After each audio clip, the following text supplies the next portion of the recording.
Hello, friends and Hannibal family, and welcome to the Deconstructing Hannibal podcast, where we take the show apart piece by piece. This is Sahaya. Oh, look, This is Sahaya. This is me. I have a pointer.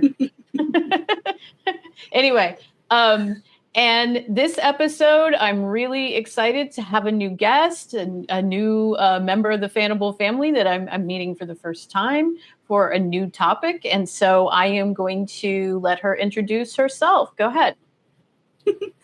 Hi, Petra. I'm a desert dwelling Hannibal. I think I would prefer, a more rich and cool climate, but that might have to wait a little bit. So that's okay. But yeah, it's been a while. I've been entrenched in this fandom for a while. It's a wonderful family, and I'm so happy to be part of it. And I'm very excited to be here. So this is exciting. Well, let me ask you, like I ask all of my guests, how did you first meet Hannibal Lecter? It is actually a two-part thing. It's short, but it's two parts. And one part of it actually does lead into what we're talking about today. So it seems just, fated or something.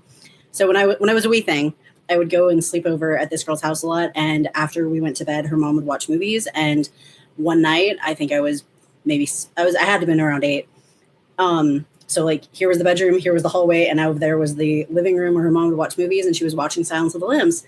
And I snuck out and creeped down the hall and was watching about 10, maybe 15 minutes of very interesting things playing out on the screen. And at one point, I guess I moved a little bit too close and the screen went dark and she could see me moving on the screen and proceeded to jump and scream bloody murder at 1 a.m. So she was very unhappy with me and told me, do not tell your mother that I let you watch that. I was like, technically you didn't let me, but she also wouldn't tell me what it was. So I couldn't have really told on her anyway, but that was first. And then years later, a friend of mine who, probably the only person in the world I have ever been okay with spoiling anything for me. And then I would not only go on to watch the thing, but really love it. Got entrenched in it. She was excellent at, explaining. She starts talking about this show and she's like, it's about Hannibal Lecter, the Silence of the Lambs guy. Yeah. And she was about half, I want to say 5 or 6 episodes into the season.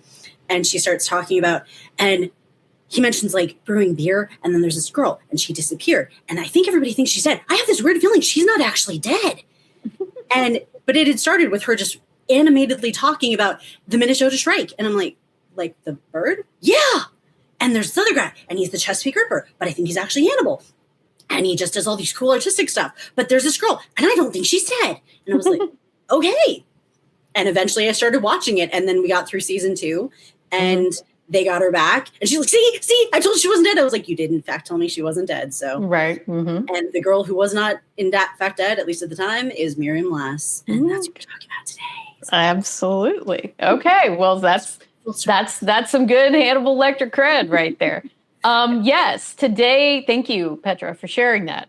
Today we are the topic of the episode. I have, for season 2, we have covered, my guest and I have covered the settings of season 2. We covered last couple episodes, the development of Hannigram in season 2. And so now it's time in the exposition part of the diagram to talk about new characters. And so today Petra and I are going to talk about Miriam Lass. Now, technically, Miriam Lass is not a new character because we see her in season 1. However, we only ever see her in flashback. And so I decided to save her for season 2 when she flesh and blood shows up, right? We will talk about the episode in flashback that we see her in season 1 just to set the stage. But we only see Miriam in 2 episodes in season 2, and those are both in season 2. So that is the context of Miriam Lass. Now, before we talk more about Miriam and sort of the inspiration for her character and things like that, I want to ask you, Petra, do you just have, before we talk about her in depth, do you have any sort of like overall general feelings about Miriam as a character? I don't necessarily, well, there was some like reference to the whole like the Silence of the Lamb tie-in and like, she's one of the lambs. And I mean, she is meant to have like that wide-eyed innocence that I think it was perfectly played by Anna because she has those, big wide eyes and stuff. But I think she's just,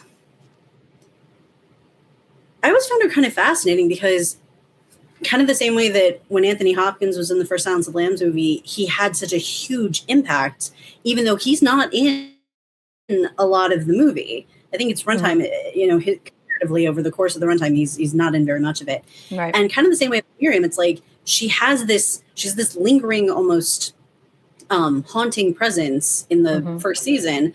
And you can see all these little things that could so easily be a reference to her, when Hannibal mentions about the beer and Alana mentions about it tasting weird and stuff like that. And then later on, they bring that back. And it's just these weird little, it's like these constant little haunting echoes. It's like ripple effects or something through the spirit world or something, where she's coming back, but she's also haunting Jack. And then for such a relatively minor character, she actually ends up having a pretty big impact. She's a decent size. She causes a lot of ripples for the size of a pebble she actually is in the grand thing. So I think for that, she's fascinating, if not frequently looked at or talked about. It's like, oh yeah, that girl, the arm girl or whatever. And she's kind of a load-bearing character for the plot. You know what I mean? Really way to put that. Yeah, she's and we're going to talk about that, but she's inserted into the plot for a reason, and the reason propels the plot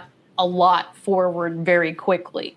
Sort of in a similar way that Georgia Madchen, the way her insertion into the plot kind of really sort of speeds things up, right?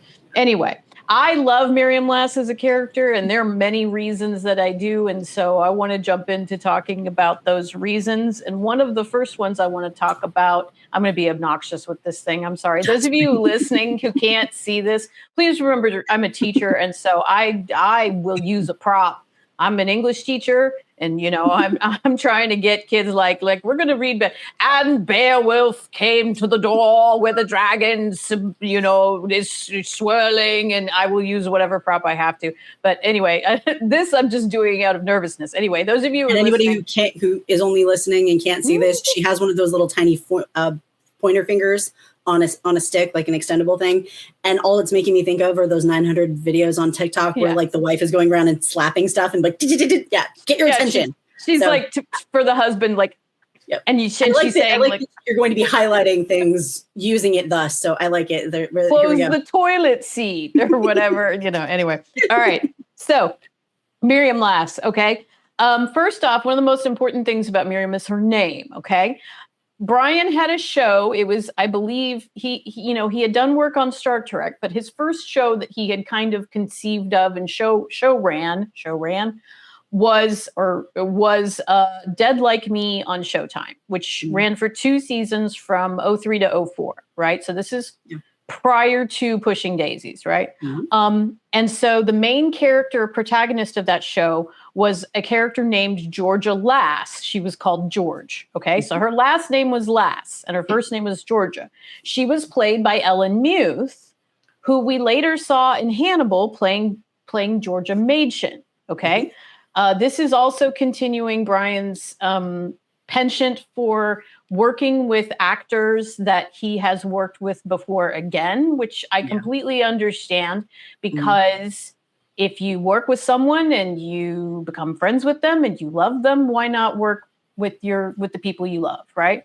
So in that show where Ellen Muth was playing Georgia Lass, she's an 18-year-old girl who is randomly killed by a piece of space debris that's falling back to Earth. It is a flaming toilet seat that has flown out of the Mir space station that has broken up in space, okay? And after she dies, she becomes a Reaper.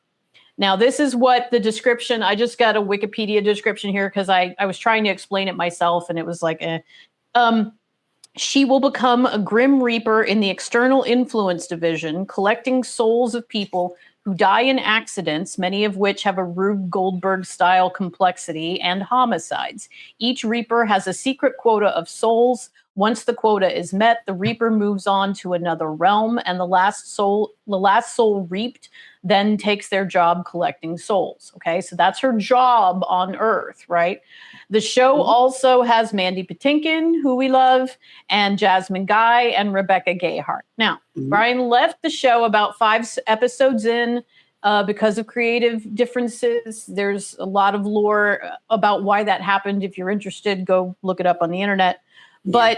But Dead Like Me is, the entire show is worth a watch. The point is that even though he left the show early on, Georgia Lass is Bryan's character. Like, he created her, and she is the seed of the idea for two other characters that we then see in Hannibal. Okay, so she's a seed of a character that came later.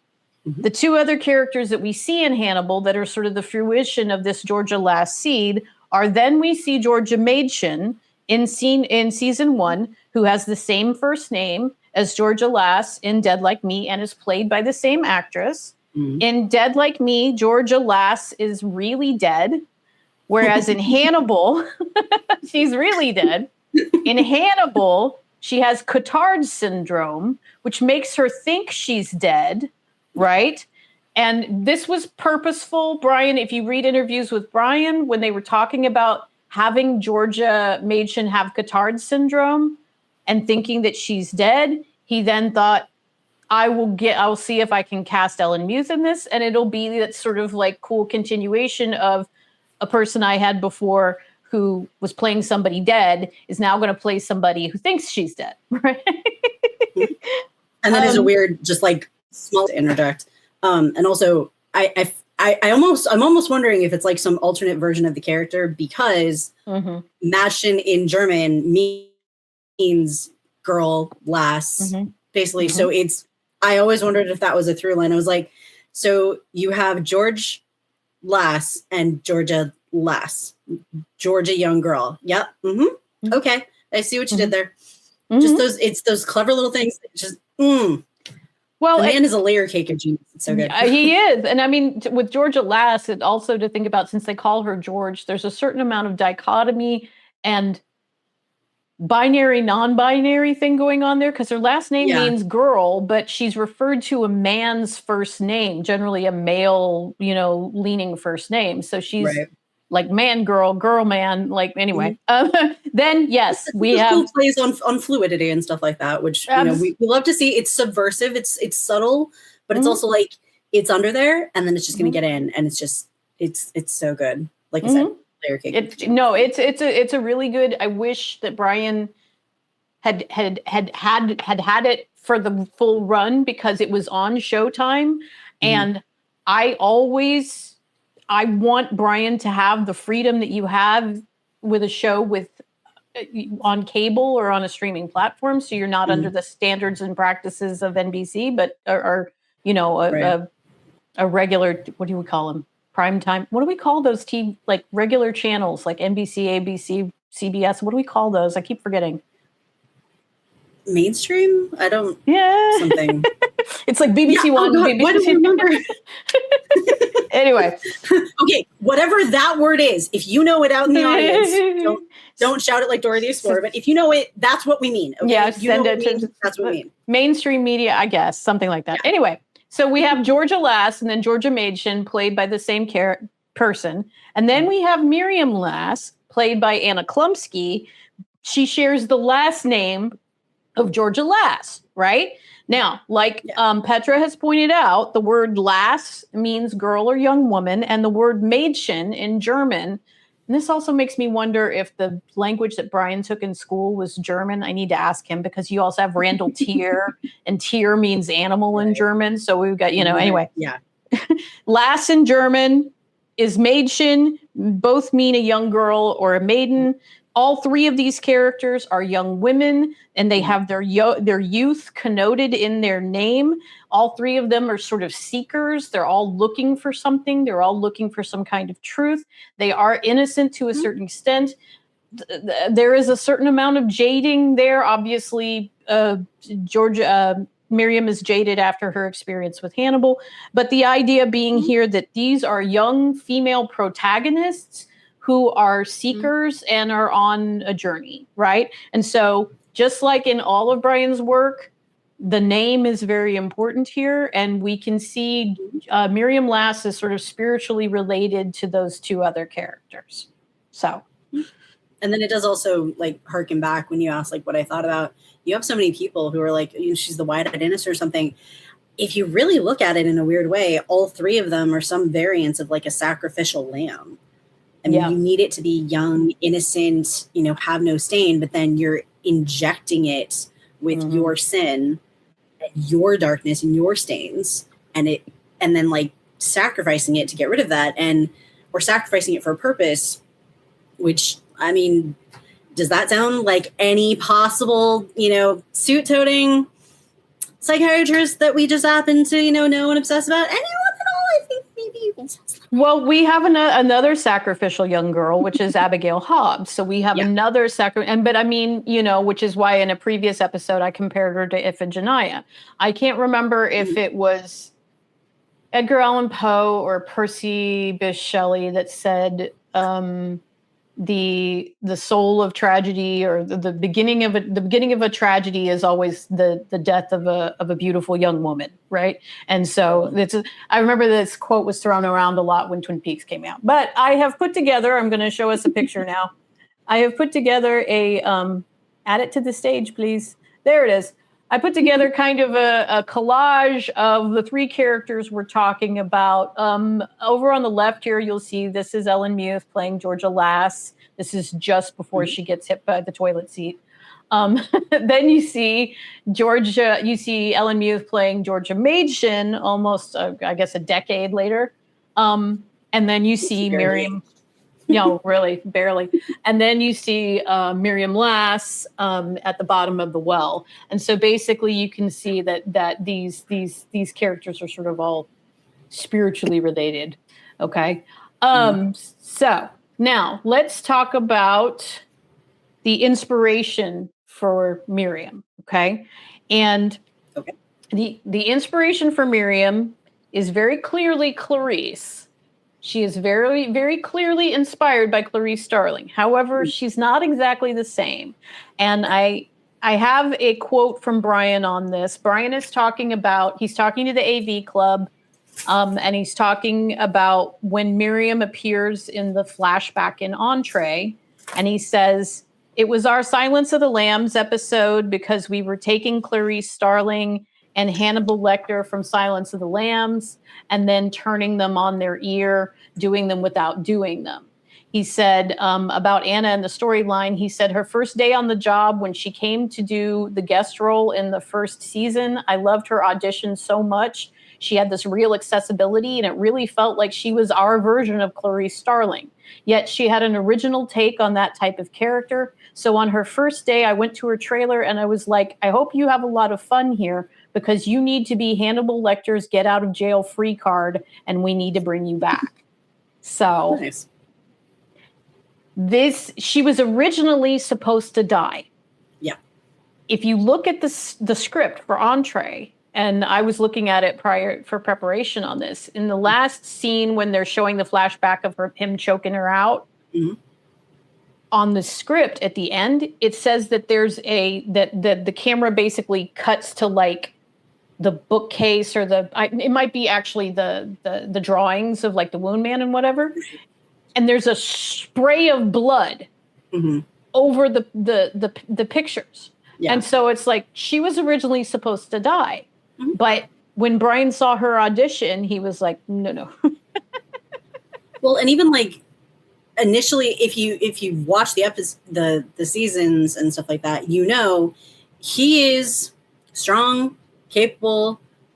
Life taking is not a thing that he has any issue with normally. So I think it's actually an interesting through line that if you watch it, obviously Mads wouldn't have wanted to hurt her and they just had to make it look convincing, but he's actually specifically putting pressure like around her esophagus as opposed to the normal thing is like, block off blood flow or something to knock him out. But going after the esophagus is the esophagus and like the pharynx and stuff like that, it's a little bit different and has a different effect when you do that. And it was like, interesting. And then also it just works. This is a man who absolutely could have just snapped her neck, done over, no problem. But it's a little bit like, a cat playing with a tiny animal. It's he's going to play with his food. And I find it, I guess, more appropriate. They didn't kill her off. And on top of that, it's like, I almost wish if we could have panned over to the pictures, and instead of the spray of blood, which I do admit is like effective, it's visceral, it has that cool, splash of color. But I also think it would have just been cool if you just heard the, and that would have been like, that would have been a cooler, it would have been an interesting, I shouldn't say cooler, better, whatever. I think it would have been an interesting take on that. But since we didn't get that, and you very clearly see like his hand placement, I was like, I wonder. And as soon as I got a chance to watch it, because remember, I hadn't caught up with that. She's like, I'm going to find a way for you to watch it. I was like, okay. So when she found a way for me to catch up on season 1, I was like, his hand is in an interesting spot right there. And she's like, that's why I don't think she's dead. And then she came back and I called her as soon as the episode was over in season 2. I was like, did you watch the episode? Did you watch it? She's like, yes. We were freaking out on the phone together. And one more tiny aside before we get back on track. She actually was so in love with the show that she adopted a little black kitten that had the cutest attitude, and she named him the Tiny Doctor. So he was her mini Hanny, and just it was like the cutest thing. So. That's so sweet. Well, and I want to talk to you a little bit when we get there about some more evidence that I see in Entree when he's choking her out that tells us that she's still alive, because I agree with you. I think that they drop us a little hint that she's alive. With regards to her inspiration being Clarice, the similarities between Miriam and Clarice are many. They are both young women. They're both trainees at the FBI. They both are always agents in training, never trainees. Right, exactly. Agents in training, never a trainee. Yes, exactly. And that's so him to like phrase it that way. Like don't. I also kind of like the little like subtle grumble. It's like, even if he knew, I don't know at what point in that moment he's like, I probably have to kill her, but I kind of need to give her a boost. It's like, excuse me, tiny queen, take your power. You don't let anybody tell you you're like no. You're an agent in training. You're not a trainee. That's too demeaning. You take the right. No. You got to get the right title. I think he's impressed by her because she has, though she doesn't know it yet, she's found it. Yeah. She's on the case for like a day and a half and she finds it. You know what I mean? Like Jack's been looking for years. Yeah. And she's on the case for like a day and a half. She finds him. And he's so impressed. I believe he's so impressed by her, by how smart she is, that it's not that even though she doesn't know that she's standing in the office of the Chesapeake Ripper, that it won't take her very long to figure it out if she was smart enough to dig in the way that she dug to get to him to begin with. And he's right, because she finds the wound man pretty damn quickly. So, I mean, I think that part of the reason that he treats her the way that he treats her is out of respect for her, because I think he respects her and I think he's impressed by her. But both Clarice and Miriam are double majors in psychology and criminology. They both worked as forensic fellows with the FBI. When you read Silence of the Lambs, you find out that Clarice actually worked under Jimmy Price when she was a forensic fellow. Both of them wrote Jack letters asking to come and work in his section after graduation from the academy. Both of them are kidnapped and drugged and flashy lighted by Hannibal. Both women are highly educated, very intelligent, top of their class. They look up to Jack and they're very, very brave. Now, the difference is, in Harris's canon, Hannibal's relationship with Clarice becomes romantic. Okay? Not in Bryan's show. Not with Hannibal and Miriam. In Harris's canon, Clarice never returns to the real world, and she is never disfigured by Hannibal. In Harris's canon, when Clarice goes off with Hannibal, she's with him because he's, 85, 86 years old now? Yeah. I guarantee you he's not writing another Hannibal book. If he does, I will be fucking shocked. But...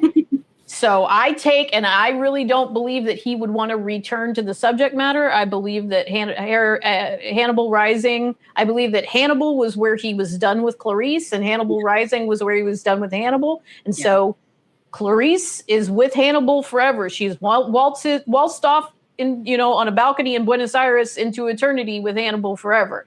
Whereas in Bryan's show, Miriam Lass returns to the the real world of people and things and whatever. And so she's inspired, but not the same. Okay.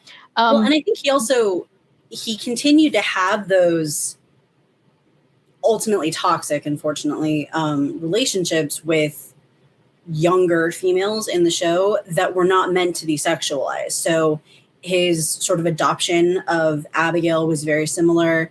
The way he took over the Marissa Shore thing, he's like, I ain't taking on a Brett.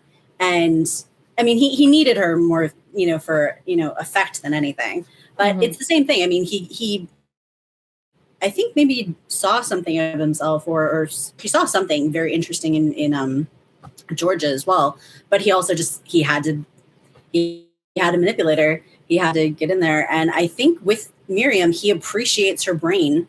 I definitely see, the Clarice, through line on there as well, since she wasn't going to be a character on the show, at least not for several more seasons.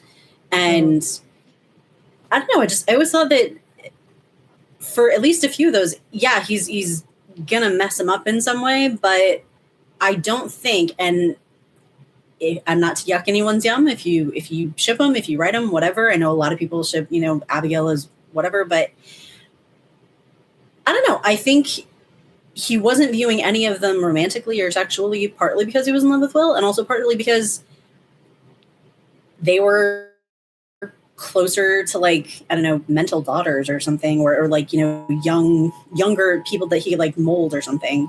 Right. Or have some impact on like a mentor relationship more than anything, even if it's going to be twisted, toxic, and ultimately lead to bad things for them. Right. I think that, and you know what, I've got this, I want to save this for when we talk about this at the end, but I believe that if Bryan ever got to make that Silence of the Lambs season, that Clarice's relationship with Hannibal would not be a romantic one. No.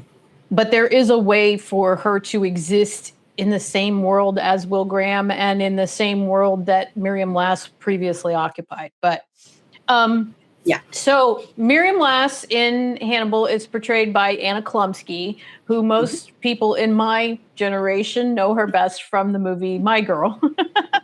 But also while she was filming Hannibal, she was a main character on Veep on HBO. She was the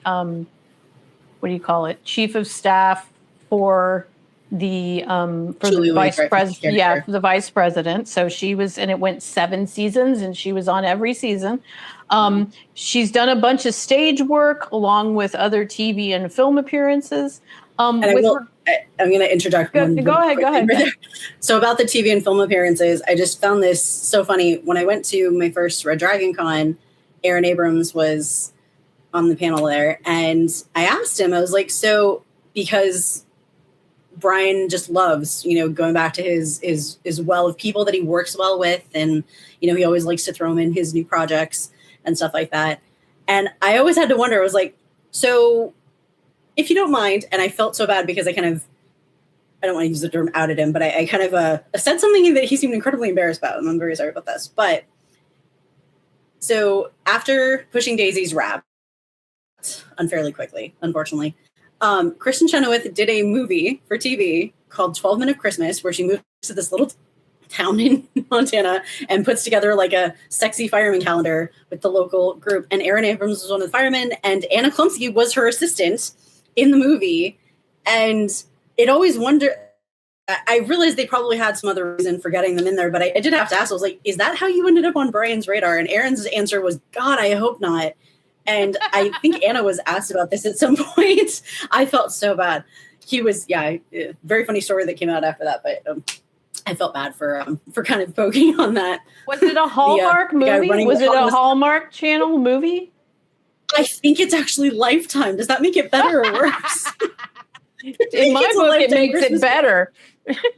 No, in my book, it makes it better. And she's just, Anna was there, and Aaron was there, and Kristen was there, and I was like, okay. And then right after that, we got the notes for Hannibal, and I'm like, okay, so this is a, and there they were, and I was like, huh, he really likes reusing. Okay, and there's Carolyn. Okay, we're just the gang's all here. Okay. Mm-hmm. Apparently Anna was asked this in a thing a long time ago, somebody made a similar connection. And I guess that wasn't how she ended up on Bryan's radar either. But a tiny part of me is like, it's okay if he doesn't want to admit to like late night, holiday movie surfing and randomly came across Kristen Chenoweth in a tiny town with a cute baby faced Aaron Abrams or something. But yeah, it's one of those things that lives in the back of my mind. I'm like, they were all there. It's like 6 degrees of Kevin Bacon. It's Bryan Fuller. Right. Yeah, we could totally do 6 degrees with Bryan. But well, when back onto topics. With regards to how she approached the role of Miriam Lass, I didn't find a lot of interviews with her about this because typically she was only on a few episodes and most of the interviews are about Veep, but she talked to the Chicago Tribune and the story says a few episodes ago, Miriam Lass was found at the bottom of a pit, one of her arms severed at the elbow. Klumsky's post-discovery performance is beautiful in its quietness. There are no hysterics, just a steely, cold exterior. Anna said, I really wanted to tackle the trauma element respectfully, and I didn't want to go too melodramatic, she said. I thought it was really important that she still was in that kind of raw, almost detached place that probably enabled her to survive. So what's your opinion, Petra, of Anna's performance as Miriam Lass? Well, going immediately after, when she gets pulled out and she's like taken back to the bureau for processing, I rewatching that scene, I've always noticed that like evidence collection scenes in movies and TV, which hopefully are treated with a great deal of respect as they should be, but whether the person getting collected from is live or dead, they're strangely, almost intimately invasive or invasively intimate. I'm not sure which. It's like we're going through and like we're combing their hair and getting under their fingernails and swabbing inside and out, getting, finding out things about their life. We're looking at their clothing. And then afterwards, we like have them take a shower or something. And it's also kind of in a similar way, it always puts you in mind, especially the look on her face is kind of reminiscent of like when you're going through a sexual assault kit and you have like that level of detachment. But the other thing that always sticks with me, maybe it's because you can't think about Hannibal without thinking about death, is it always reminds me of almost like the way you prep a body for an autopsy, which is another reason why you would be collecting evidence off of it. And then afterwards, when it's done, you wash it and then it's ready for whatever else you need to do to it. Like we treat the living and the dead in some cases with the same degree of like, I need whatever I can get out of you. And then I'm going to do additional things. And like I said, hopefully those things are always treated with the respect that they deserve. But when it came to her, I thought she portrays it with a good amount of resolve, but she expresses so much with right here. Even if everything else is neutral, calm, still water, something going on under the surface, the eyes show so much on her. Yeah. And she's had him since she was little, and she has acted very well with them since she was, younger. And you get that drive. You get that she survived. Well, two things about that. First off, do you watch The Pit? I don't. With as many actors as are on it that I really like, I really should. You need to watch, because I'm not going to tell you what it is, but there's an episode that is very salient to what you were just talking about the evidence collection, right? That it's perfect. Secondly, our eyes are when we're born, our eyes are the size they're going to be for our entire life. Like we're born with our eyes everything else gets bigger. Our eyes are always the size they're going to be, which is why babies look like they have these big, huge eyes. Right? Yes. So Anna has grown into her eyes as she's gotten older, right?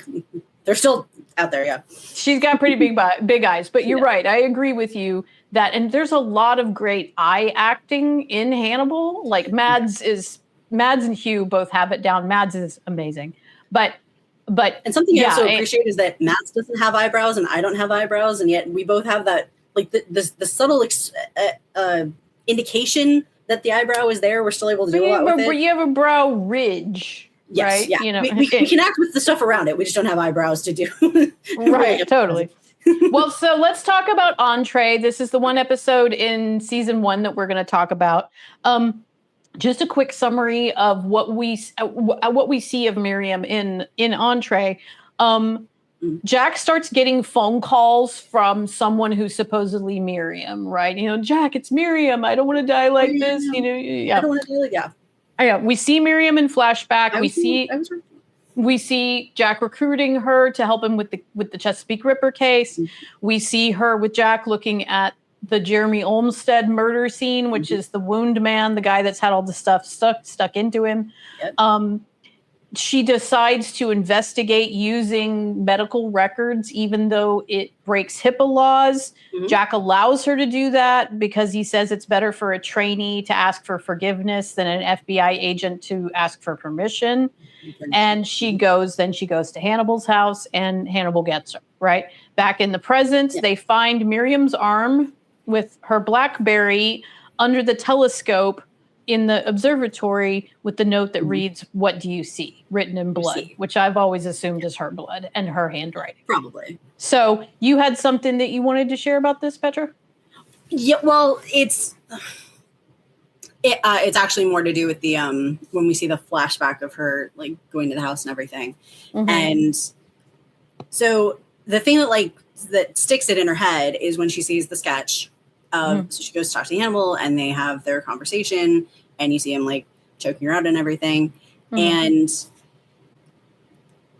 it's like, it's the wound man that like sticks in it, and it transfers from the sketch to the flashback of what the body looked like. And she's like, oh my God, like that's what clicks it for her, which is also what happens in the books, except it's Will, and ends a little bit differently there. But when I was a kid, there was another TV show on called The Profiler, which also had a person who could really get into the minds of, you know, the criminal she was hunting. And there was an episode where this guy was killing people and posing them as famous artwork.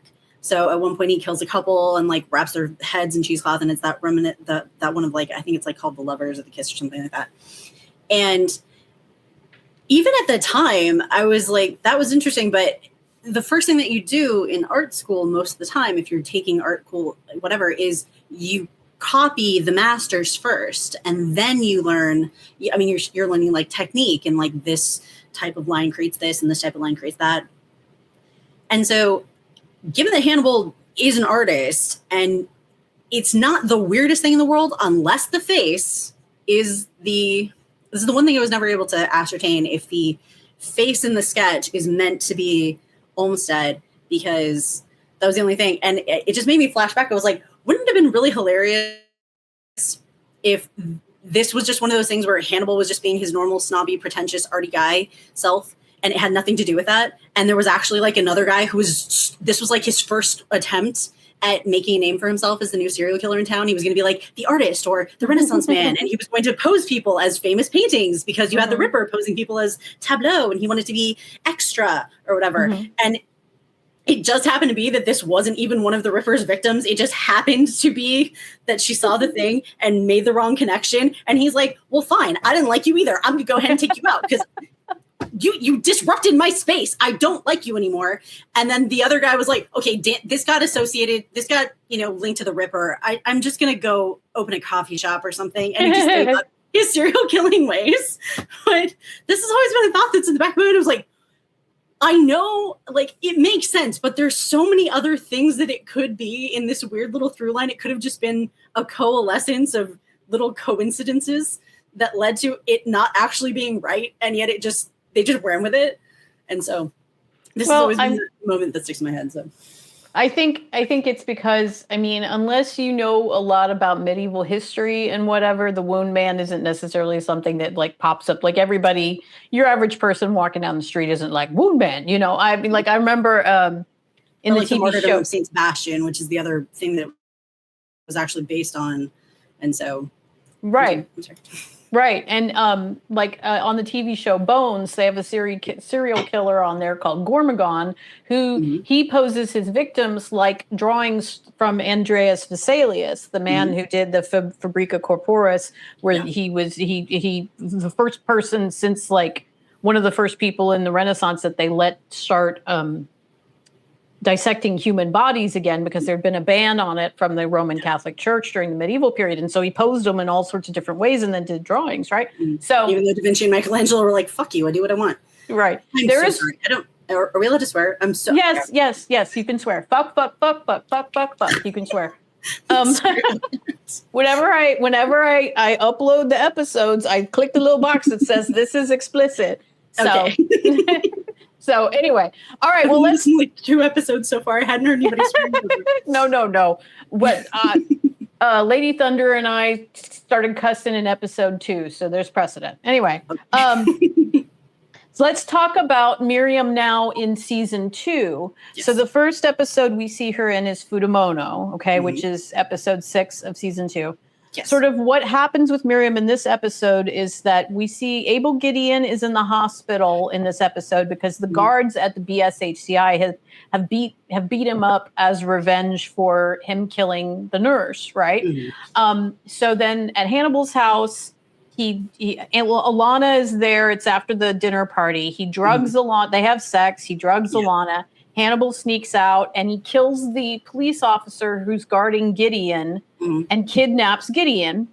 And then Hannibal stages a tableau over the hospital bed using the body of the guard. And he has these fishing lines in his back that are secured by these lures that look like the ones that Will made, except that in these lures, they have all these pieces of people that have been killed since Will's been in the hospital. So it's got pieces of Sheldon Isley, the tree man, of Beverly Katz, of James Gray, of the copycat victims, and Miriam Lass, right? Which proves Will's innocence because... And Miriam specifically was bone, which I found kind of interesting because that would have been actually something that you can't get at easily, but also would have been...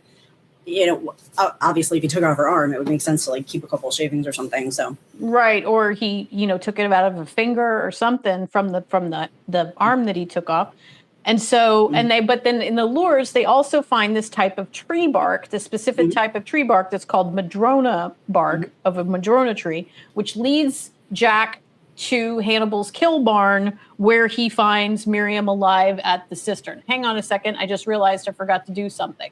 We forgot to talk about this at the end of Entree. Yes, we did. Okay. Those of you listening, we're going to come back to Fudamono in just a sec. Those of you listening, I'm showing the picture of Hannibal choking Miriam out at the end of Entree. Okay. Between this between this and Abigail, moments that launched 1,000 photo op pose requests. Yes, absolutely. Choke me, Daddy. We all want it. When he does this, and I'm sure you can see it in your mind like I do. First off, not only does he smell her hair, which he does, he puts his face down on the top of her head and he smells her hair. But after he chokes her out here, he does a thing where he holds his hand in front of her mouth and her nose, which I believe that like when you breathe into your hand to check your breath, which I believe he's doing to make sure that she's still breathing. That he's in fact rendered her unconscious, but not killed her. Right. Also, you specified that he sniffs her head. There's speculation because of how his face moves.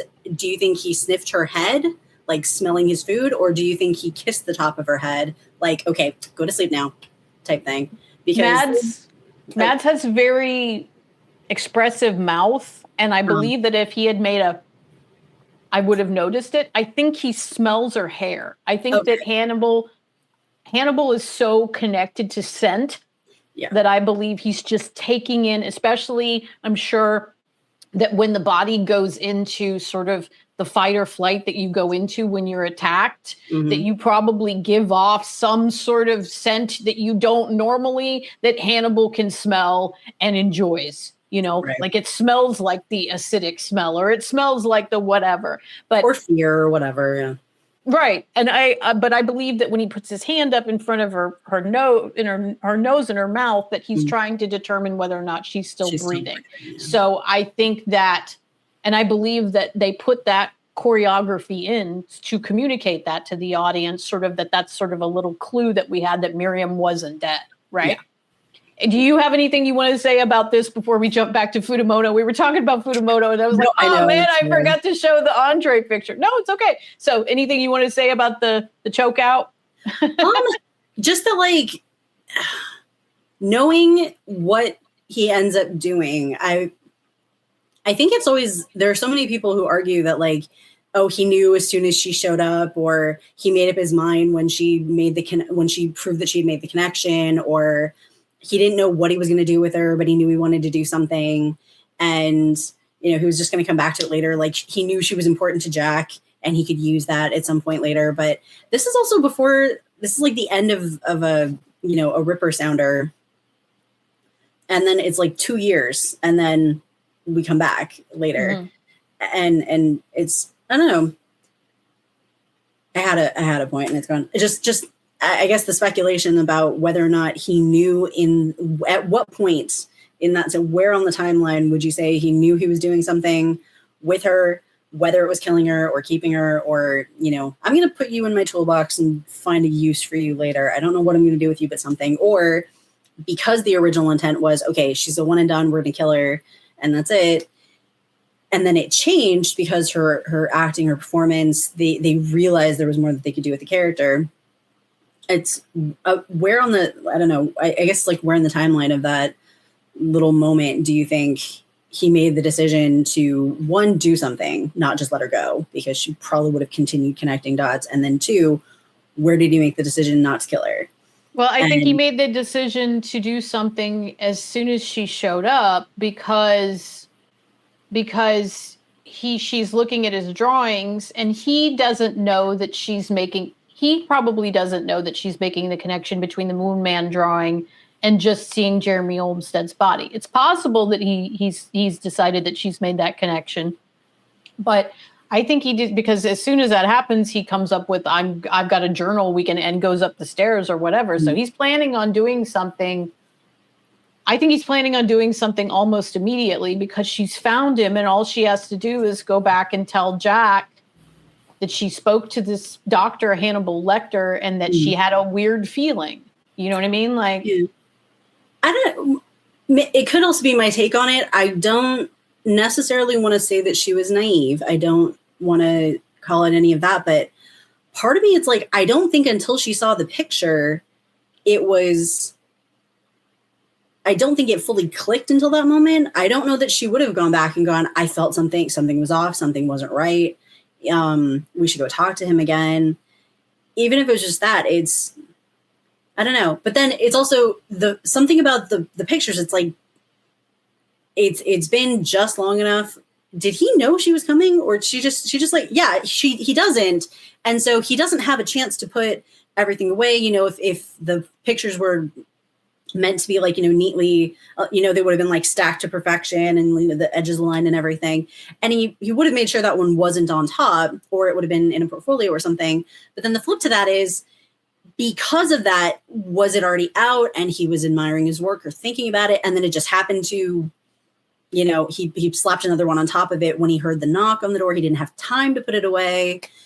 Was it intentional? Was it not? There's so many people like, he knew something was going to happen. I was like, yeah, he was smart. He was intelligent. He was crafty. He was constantly playing, like, you know, the next level chess, but I don't necessarily think he was, like, psychic or prescient. I mean, he wouldn't necessarily have known, but I think if she hadn't gotten up and started walking around, as people want to do, given that break, would he still have done something? If she had sat there the whole time and waited for him to come back with his hopefully non-existent, you know, journal at that point, I don't know. There's something about it that maybe she would have caught it. Maybe she wouldn't have. I don't know that any of the alarm bells were ringing immediately in her head until she starts walking around. She's not displaying fear. She's not displaying, like, She's not looking over her shoulder or anything. She gets up, she's walking around. Oh, good. There's a lot of stuff in here. She looks at the bookshelves, and then she's drawn to the sketches on the table, much as she does when she comes back later. And it just happens to be that just that one edge is out enough that she can recognize that's the woman. She pulls it out and looks at it. And then she has that cross flash with the body. And at that point, Hannibal's already behind her, shoes off, coming at her. But that's why it's one of those unusual things. It's like it could be read in a couple of different ways. And it's like, at what point did he make the decision? Because also, if he was up the ladder, then what's up the ladder is the mezzanine with all of his journals. He could have seen her. Right. But I think he decided when she came in and she asked him about Jeremy Olmsted. I think that once she said the name, because he knows that's the victim. Yeah.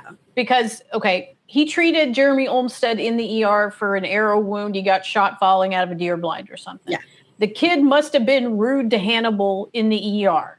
Probably. Which is why he became a victim, right? He does say that another surgeon is the one that took care of it. He was just on rotation that night.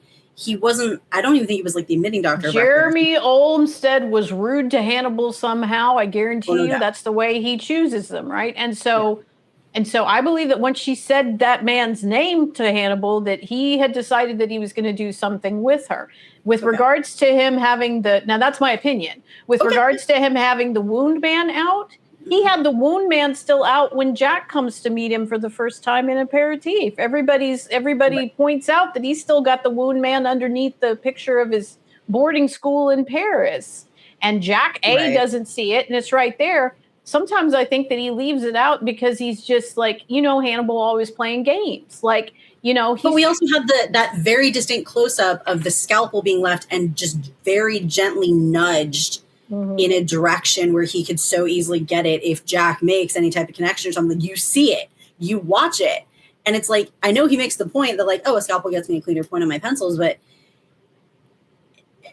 it's just enough where it's like, in that moment, I totally buy that if Jack had gotten up and gotten it, he would have been done.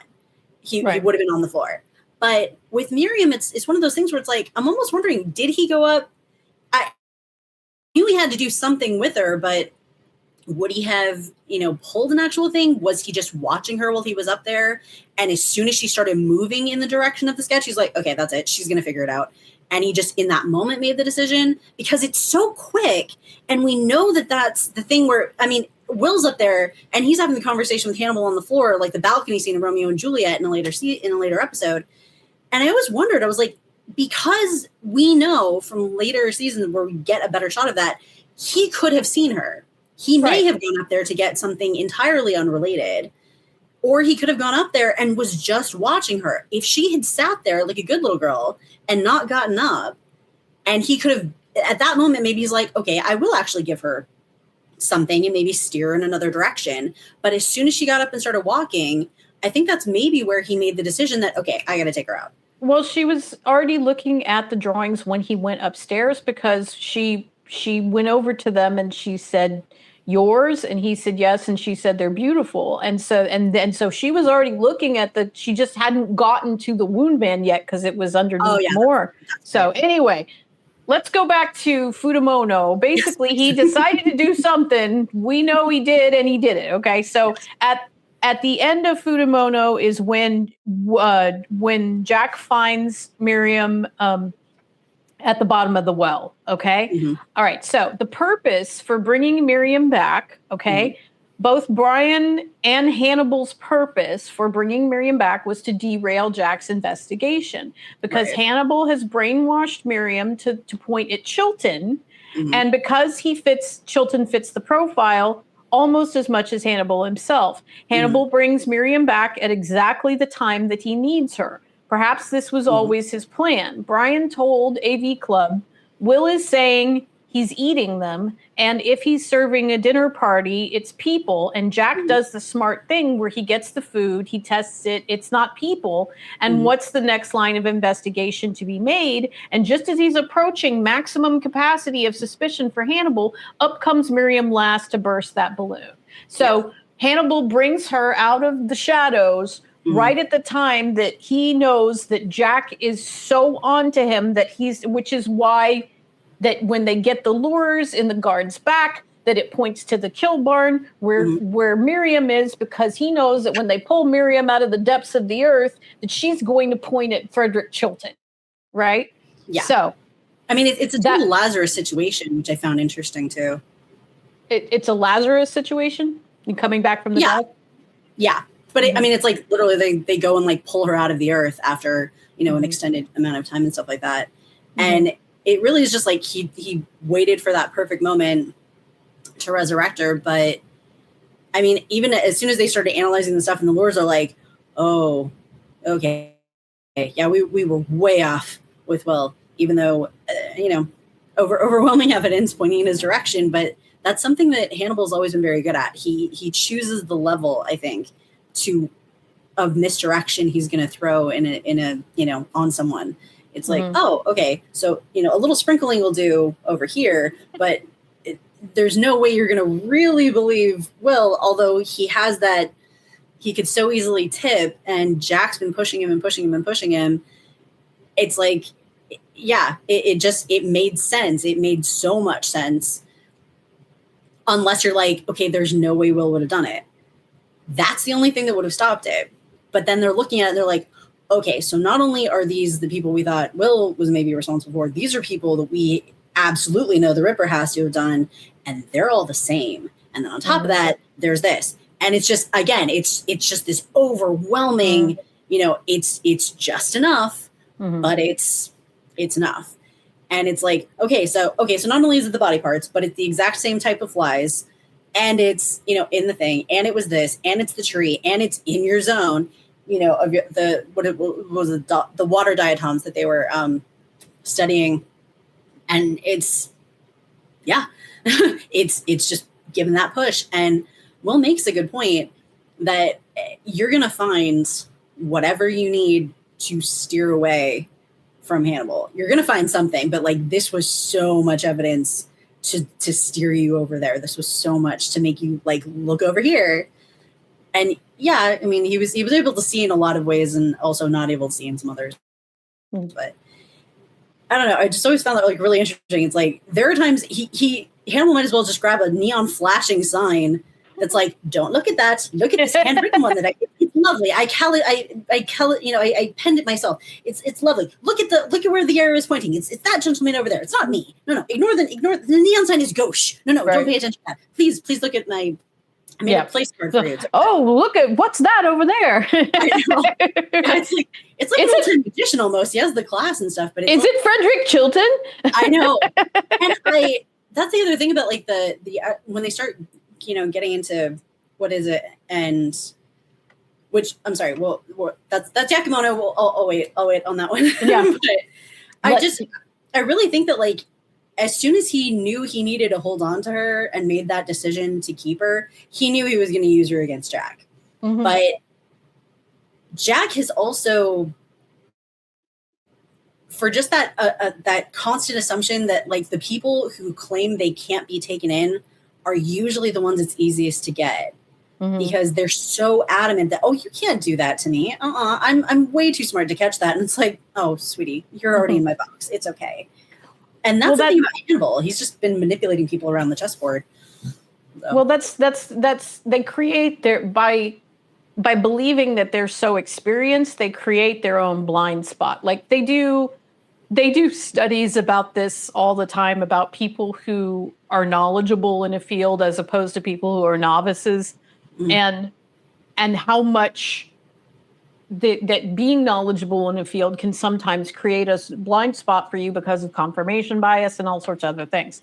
Speaking of, if you're like an expert in a field, you tend to way over assume that other people know the same level as you, and so or something similar, and so you either think, okay, I know all this and they don't, or oh well, I know this, so other people must know this, right? Which can, and either side can create its own problems. Yeah, there's too much. Either there are problems created by knowing too much, and there are problems created by not knowing enough. Anyway, let's talk about Yakemono, since you brought up Yakemono. Yakemono is the last episode that we see Miriam in season 2. Basically, a summary of what happens with Miriam in this episode is that we see they get Will out of prison. Will gets out of prison. He examines the kill barn where Jack found Miriam. And he tells Jack that the Ripper did not bring Miriam there to die, but for Jack to find her, and that there will be evidence leading away from Hannibal Lecter, right? Miriam tells Jack that she can't remember the Ripper's face because of the drugs and the flashy lights. When she sees Hannibal in the interrogation room and she listens to his voice, she says it's not him. After Will is released from prison, Will goes to see Miriam, and they sort of compare notes on the Ripper. Yeah. Miriam assures Will that the Ripper is not done with either of them. Yeah. Jack then takes Miriam to Hannibal's office, and he plays her the voicemail of her saying, "Jack, I don't want to die like this," whatever, which she does not remember. And then how awesome is this? Is the transition in that moment where it's the flashback and then just this smooth color shift transition into the new scene. Oh. Absolutely glorious cinematography moment. Please continue. No, it's it's a great place. I still have a hard time believing that then Jack lets Hannibal hypnotize Miriam, but he does. Hannibal hypnotizes Miriam, and she remembers seeing the Wound Man drawing. She says the Wound Man, right? Later, after they've arrested Chilton, because everything's pointing to Chilton, and they find Abel Gideon and pieces in his house. She sees he must have been cutting off him for weeks. Sad, because you had a bad day. So and he runs to Will, like, "What did you do?" It's like, dude, just stay here, let him talk to you. And he's like, pew. No, I'm gonna run you got nicked because anyway, didn't you? Frederick Chilton's gonna outrun Jack Crawford. But anyway, and now you're sitting there in a stupid orange jumpsuit, and it does nothing for your complexion because you're a summer, okay? Anyway, so after they've arrested Chilton, you see Miriam observing him through the two-way mirror in the interrogation room. Yeah. She says it's him. He's the Chesapeake Ripper. She freaks out. It's him. It's him. It's him. Yeah. And as she's hugging Jack, she grabs his service weapon and shoots Chilton through the face through the two-way mirror, which I have an image of here, and we see. Can we also comment face. What an amazing bit of marksmanship that is? The girl is shaking like a leaf in a hurricane, and she manages a pristine shot through glass, which would have diverted the angle of the trajectory of the bullet, and manages to nail him. I realize she probably was aiming for something else. It's like, wow, you took out his arm. Yeah, I was aiming for his head, but it kind of feels like that. I was like, that is actually a just glorious, bit of marksmanship from somebody who is trembling like, she's riding the Autopia in Disneyland. It's crazy. Well, but I mean, Clarice was a crack marksman, right? She's top in the class, she's better than most of the dudes, right? And so this might just be another remnant of sort of the Clarice-ness of Miriam, that she's a crack shot. But and we see this, and I feel so bad for her in this moment, because it's you've been, ever since she's been pulled out of the well, you've just been waiting for her to break. You see him they're putting the prosthetic arm on her, and she's been holding it. Like I said, the evidence collection scene when they give her the arm. Just every single moment, you're just expecting it. And the only time prior to this that we had really seen it is when Hannibal hypnotizes her. She goes right back into, it's almost like having a conversation that's making her say everything that was on the tape, which I found really fascinating, and also just gorgeous bit of reuse, that not only are those the lights that he would have used to hypnotize her, those are the same flashy lights he was using on Will. And it's yeah. And the same flashy lights that Hannibal uses on Clarice in the book. But with regards to Miriam IDing Chilton as the Chesapeake Ripper, which you have to assume, I always assume that the original frame that the person he was originally framing was Chilton, right? And then he had to sort of improvise and frame Will because Will was getting too close.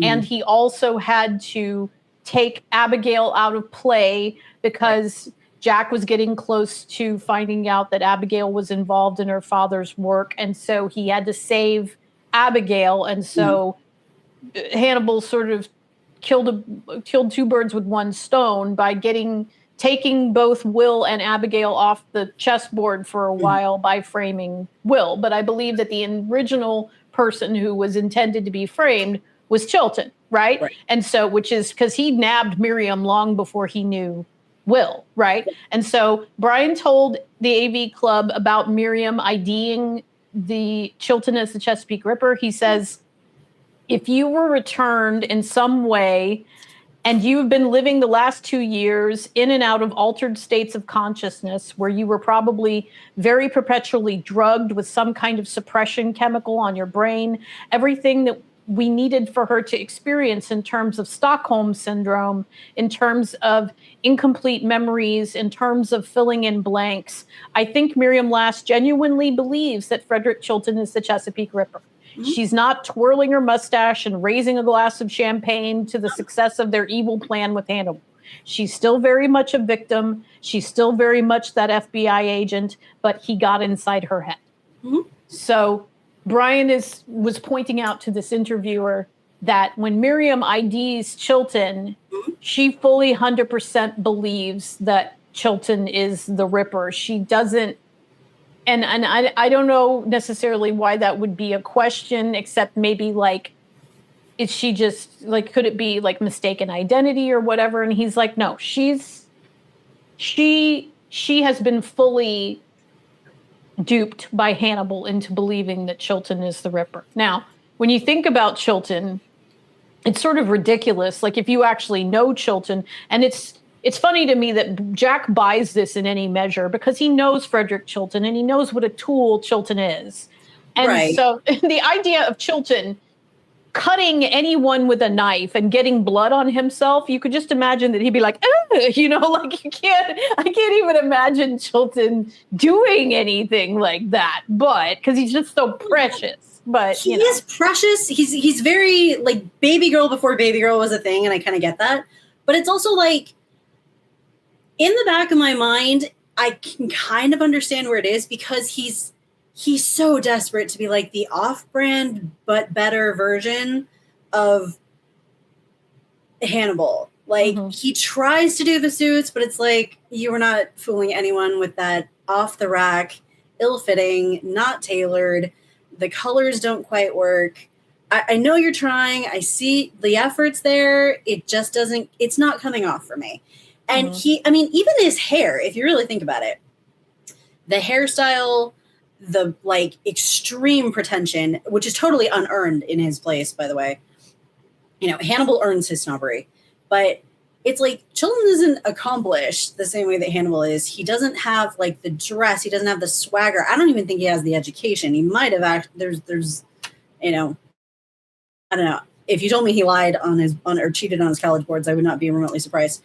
And I think that kind of what worked against him is the fact that he's so damn unlikable. And Raul Esparza did a fantastic job making us just wish ill on this man when we have an actual cannibalistic serial killer that we are rooting to get his bay. But it's like, we have Chilton and I think people are willing to buy it, even though it doesn't make sense because one, we were just given a preponderance of evidence. You had the guy that he fed the thought that, oh, you're the Ripper. I thought you were the Ripper. Oh my goodness. Are you sure you're not? Are you sure? Which of course planted the thing in Gideon's mind where he had to take credit. But it's like the fact that he has the ability, intended or not, to manipulate the vulnerable minds that he has at his disposal makes sense. But again, it's like it's a dimmer, pale imitation of what Hannibal does. So we already know that he's manipulative. We already know he's pretentious. We already know he's a dick. We already know, okay, he has the training, even if it's not to that level. He would probably be the type to come up with some fantastic, tableau idea because he wants to be seen as some grand artist. Maybe he wasn't actually eating them, but can you imagine the glee in someone's brain if you served a victim and it's like, oh, you have no idea what you're eating? Huh? He would absolutely be the person to like put, beef broth in a soup he was feeding to a vegetarian or something just to sneak one over on him. And it's stuff like that where it's like you have the overwhelming amount of evidence that Hannibal has pushed against him, and then you have his ace in the hole.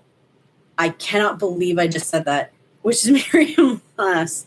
Oh, but when she comes back, I honestly think because she said she woke up to like, pain and a needle in her arm and stuff like that and the smell of flowers. I think he either knew that he was doing children. I don't think he could have pulled off the, like duping his voice or anything. He probably got recordings of him. That man loves to give an interview.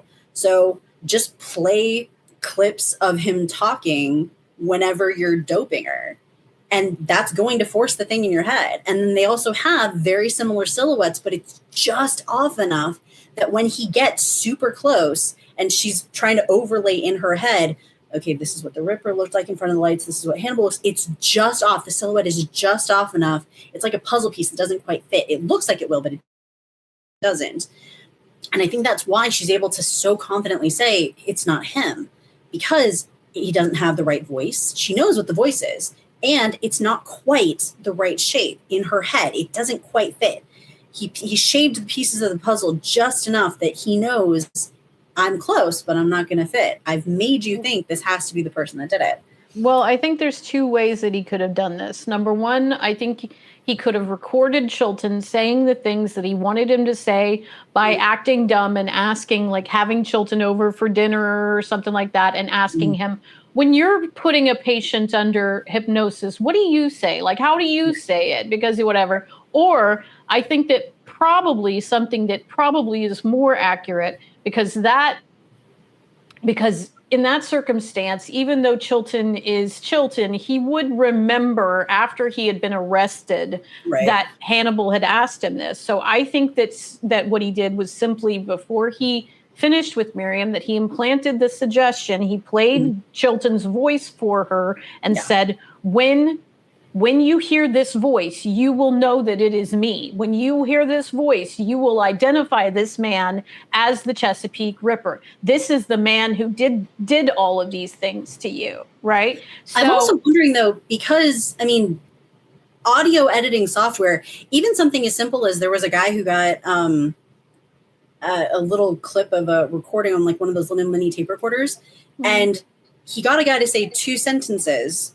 And he just did something to the tape. He manipulated it back and forth just using the buttons on the thing.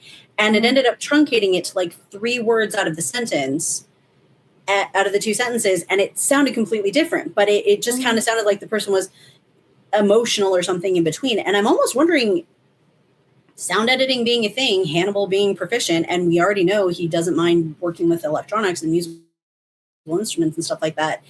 If you told me he had access to sound editing software, where he just took a clip of Chilton talking and he just got the words he needed. He only needed a few of them, but he needed the voice. Right. I think if you had that and he just played that on a loop and that's what he did every time he was doping her, it's going to, sync up in her head that way. That's my personal headcanon about how he probably did it, just because I know we never saw it, but it's not one of those details that you need as to how.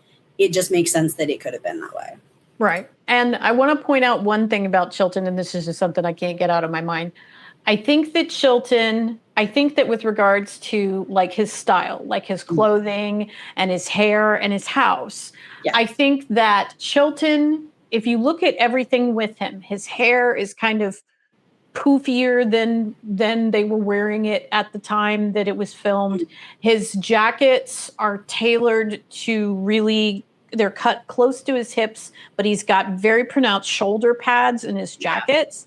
And then you look at his house, and his house looks like it would have been in Manhunter, filmed back in the 80s. It looks like an 80s McMansion because it's got It's got all that white open space and this silver, and it looks like a museum. It doesn't look like, and it looks like an empty museum home more than anything. Right. It's like Architectural Digest or something. I think that I think he's so behind the times that he's doing what he thinks an 80s doctor, an 80s psychiatrist looks like. Everything around him is very 80s tinged, which I believe is supposed to be sort of a bit of an homage to Manhunter. Yeah. But also to in Hannibal, in Silence of the Lambs, when Clarice meets Chilton, she talks about how she notices that he has his jackets tailored to accentuate his shoulders and his hips and everything. Yeah. So he's doing, I don't know how any other way to explain this, but he's doing what a straight American man thinks he needs to do to make himself look impressive. Whereas Hannibal's impressiveness physically comes with it's just natural for him. The sophistication of Europeanness behind it. Like, most men in America, it would never fucking occur to them to have a bespoke suit made. You know what I mean? Like, to get a suit tailored.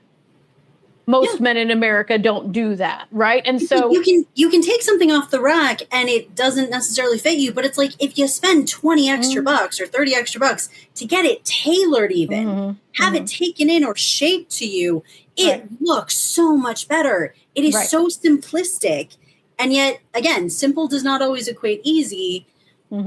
So you have something that like just goes completely over the head, but I think that's also where he's trying to be kind of the knockoff version of Hannibal. He would have heard about him in his circles. He would have been trying to be like, oh, I'm totally like that too. I mean, but it's like he doesn't have the broadness of shoulder or, the extreme intellect of mind, but he's pretentious and he's projecting. He thinks that's what you need to do, but he can't pull it off.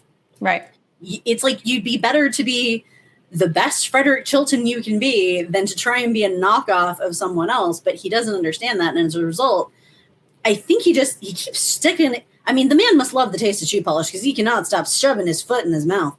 Right. And I don't think he realizes that that's what he's doing a lot of the time either. But I think that's also what played so well into, I have to get this guy. And he's just making it so easy. Yeah. If he had stopped and like, okay, remove heads from sphincter. Let's get a look at the world out here for just a minute. I think he would have possibly realized it, but it's the same thing about, it's almost like a parallel without going quite that far as like Jack. Jack is so convinced that like, oh no, I'm too smart to be taken in. I can't possibly. Chilton is, I'm to everything that this can't. No, I am totally the master of all yesterday. You are so not. And I think that's probably what put him on Hannibal's radar, but also what made it so easy to pull that trip line and have him fall into it. But that was my thought. And then one other thing I didn't bring up is when after she goes through the cleanup process and everything, and she's sitting with Jack, and he brings up the Ripper, and she's like, "Can I see him?" And Jack has to admit that in the time she's been gone, they haven't caught him. That is the first time I noticed the mask slip a little bit on her. Just for a moment, you see like you got to be kidding me. I went through all this and you see it like, it wasn't even worth it for me to go through all this. Like, okay, you found me, great, but really? Yeah. I think that might've been the thing that like kind of started nudging her because she was already primed to do it. So all they had to do was set Chilton up to be in that spot, and then her brain's going to overlay. That's the voice, that's the shape, that's the look, that's the whatever.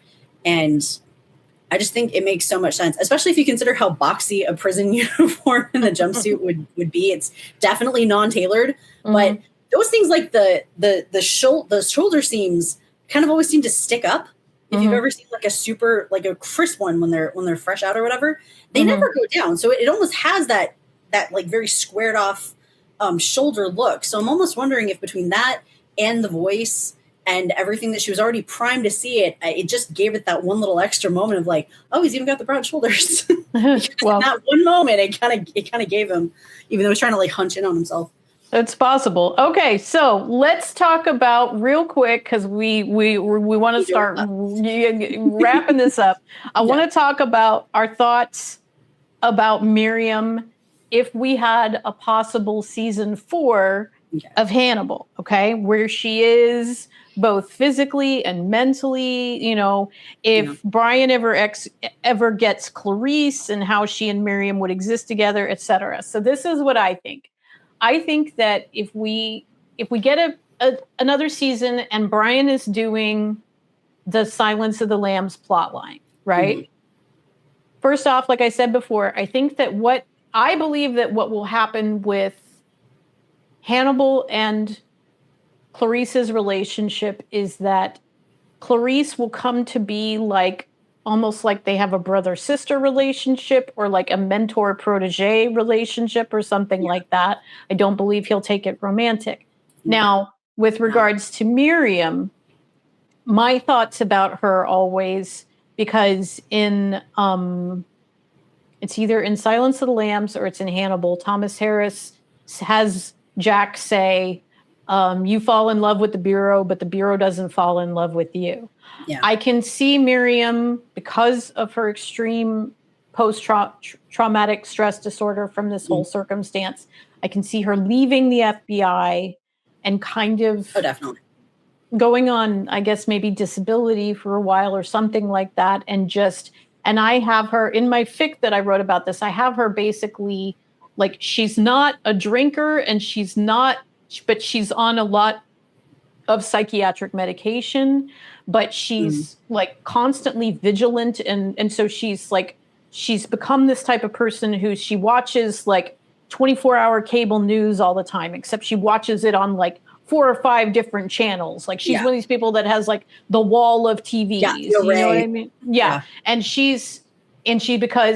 because Hannibal and Will be off in Cuba or wherever they are. Clarice is out looking up for him or wherever they are. And Miriam Lass is kind of the person sort of trapped, spinning her wheels, just watching. So I could even see her kind of like calling Clarice and like giving her tips, like, look here, look there, whatever. Like she's just too emotionally and mentally fragile to be out in the world, but she's doing stuff from behind the scenes because she's got to do something to solve this. Like she's got to have him caught in order to move on with her life, right? And so I see that sort of how Miriam would be in a season 4.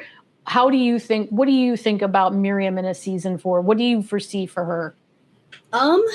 Well, first off, if/when there is a season 4, I make this petition to Bryan a lot. I really hope at least some of the Fannibals get like a chance to audition for something. It's like, we'll be background extras. Paint us as trees. I don't care. Bury me in the sand. I will be like the mermaid person next to the sandcastle. Just put me. I want to be a part of this. I want to be a dead body. World, man. I want to be a dead body. I want to be a victim. I want to be a Hannibal victim. That's what I want. That would be awesome. But it's like, I could be like the person they talked to about it. Like, you don't even know what was going on in that house or something. I mean, I just want to be part of that world, man. Call me the little loning, yearning mermaid. I want to be a part of that world. But I found it funny that you brought up, fanfic because yes, obviously Hanagram has, always been like just the main relationship. There's like several thousand fics about the two of them, but I find it interesting that every single time anybody puts Miriam Lass in a thing, they have to come up with an ending for her because we don't know what happened to her. Mm-hmm.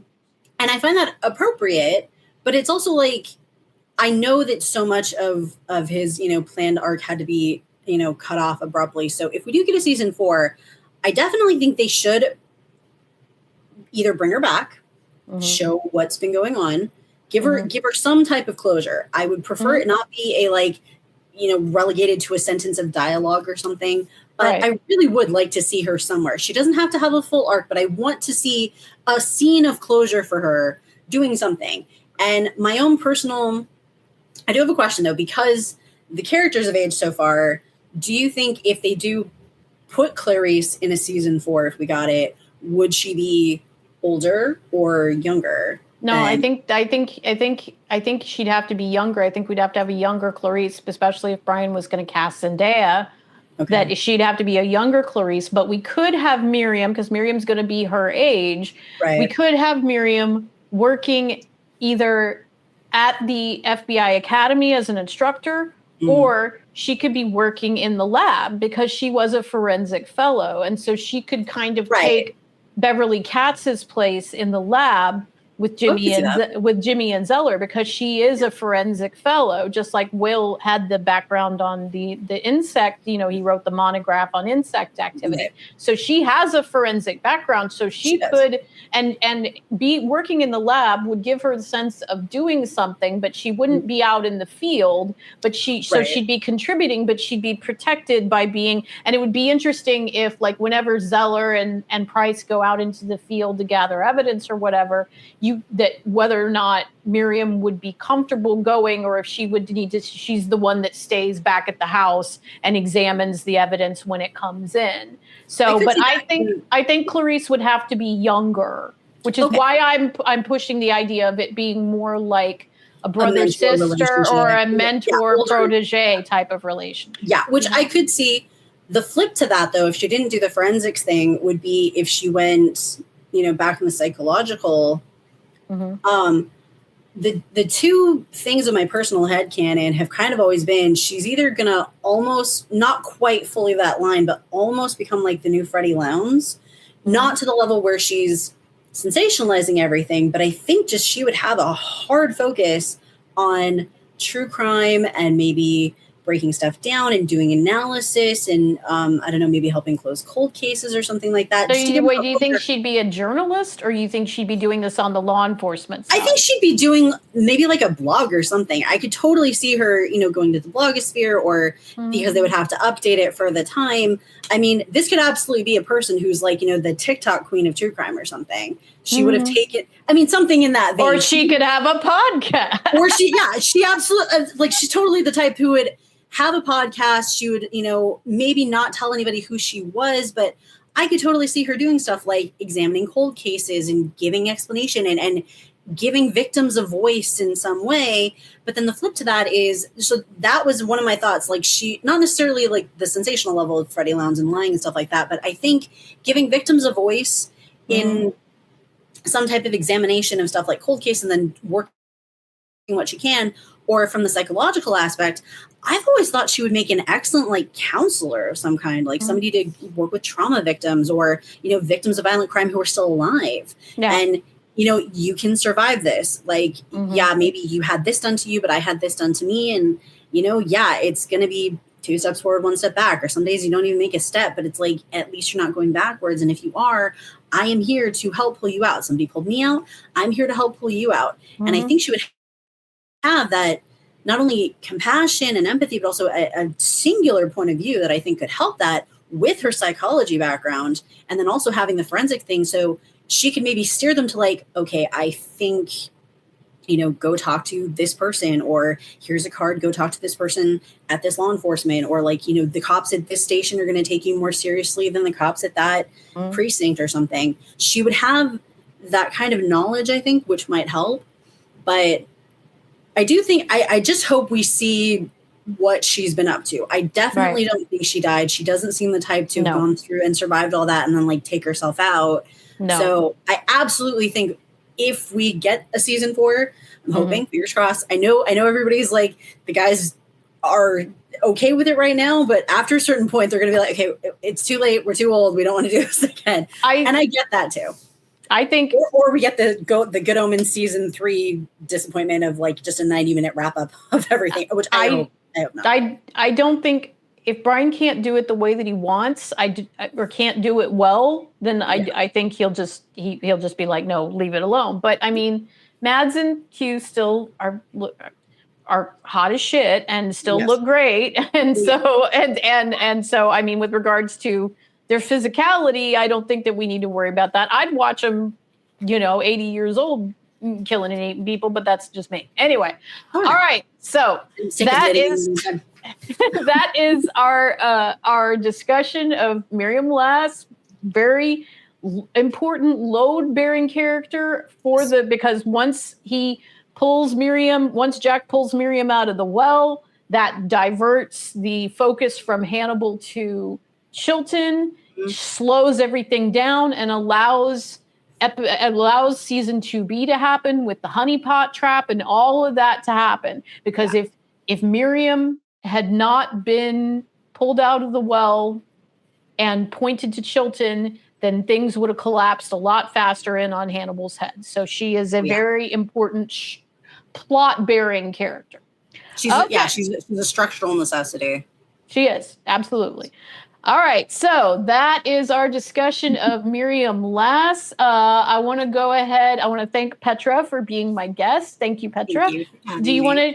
Absolutely. Do you want to share your socials with everybody? For the most part, the main place to find me is on Instagram. I'm Petrapedia42 because I'm like a massive trivia nerd. So all that stuff goes up in my head. And yeah, that's probably if you're at all interested in the thoughts that go through my random little brain, please feel free to come over and say hi. I'm a trivia nerd too. That's how I found the lovely host of this podcast, and she found me. So Yay. If you guys are looking for me, I am Sahaya74 at Blue Sky. I am Sahaya the Hannibal on Instagram. I have a Patreon. Please like and subscribe to this YouTube channel. I want to preview next episode for you. Next episode is episode 40. And so those of you that have been with me since the beginning here, you know that every 10 episodes, I stop talking about the show, and Lady Thunder and I watch a Hannibal movie and we talk about it. Up to this point, Lady Thunder and I have covered Manhunter, we've covered Silence of the Lambs, and we've covered the 2001 film Hannibal. And so now it is time for the 2002 Red Dragon with Edward Norton and Ray Fiennes, etc. Okay, so next episode 40, will be Lady Thunder and I breaking down, talking about, analyzing 2002's Red Dragon. Okay, we're almost done. She's so waiting for us to get to Hannibal Rising because she wants to talk about Hannibal Rising. We're almost there. That'll be episode 50. So I want to say to all of my Hannibal family, I love you guys. I hope you're doing well. Please remember, if you need help, if you need someone to talk to, please reach out to your Hannibal family. We are all here for each other. We finally have a solid date for Red Dragon Con 8. It will be happening in December now. Mads will be a guest. So far, we've got Mads and Casey Roll listed as guests. I will be there. I'm bringing my brother with me. I'm bringing my bro with me. So if you guys saw episode 33, my brother Josh is coming with me. I hope to see a bunch of you Hannibals there. I hope to give y'all hugs and all my love. I want to also say, as I always do, to Brian, I love you. I hope things are going well. Petra, you want to say hi to Brian? Hi, Brian. Thank you so much for granting us the, glory of the Fullerverse. We look forward to further entries. I love the Fullerverse. So love to my Hannibals, love to Brian. And I want to say, as I always do, remember, it is fine to be weird because all the best people are. Thanks for listening. Thanks for watching. Bye. Bye.